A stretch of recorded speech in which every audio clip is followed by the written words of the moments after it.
अङ्गं हरेः पुलकभूषणमाश्रयन्ती भृङ्गाङ्गनेव मुकुलाभरणं तमालम्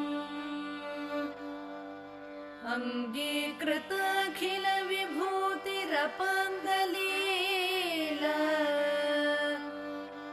माङ्गल्यदास्तु मम मङ्गलदेवतायाः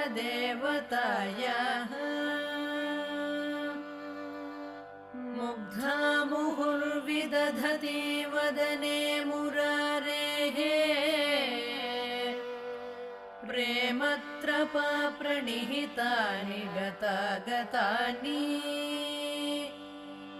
मालादृशोर्मधुकरीव महोत्